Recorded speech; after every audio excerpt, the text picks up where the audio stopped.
So I'm going to start with pod systems. Pod systems are really easy to use for beginners. They're small, they're portable, they're most of the time refillable as well. I've got two to show you today. One is refillable and one is non-refillable.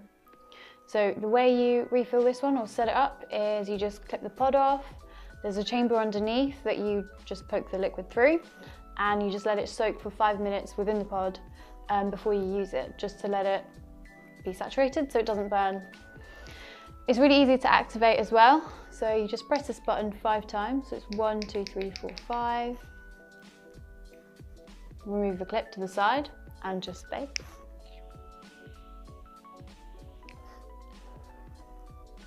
Still good vapor and still good flavour, but it feels like a cigarette rather than a shisha. Same with the Juul. So the Juul is non-refillable. It has these little pods here, which once they run out, you just replace. So really less hassle, no fuss, and again, just really great for beginners.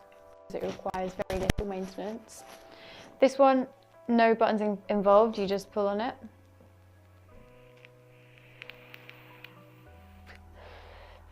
Just like you would a cigarette, and within each pod there's about a pack of cigarettes per pod, so it's going to last you all day as well. So it's really easy to charge them as well. So they both take USB ports. This one here is on the side, and this one is a magnetic port. I'll show you. Just clips on like that, and then you just stick it into a laptop and let it charge for as long as it needs to. So they're really easy to use, perfect for beginners and those looking for a mimicking of a cigarette. I hope this video helped you understand a little bit more about vaping and help you to get started yourself. If you have any questions, just comment below and we'll be happy to help you. Otherwise, you can come into one of our stores and we can give you a one-to-one session. Don't forget to subscribe and follow us on Facebook and Instagram for more content like this. See you soon. Bye.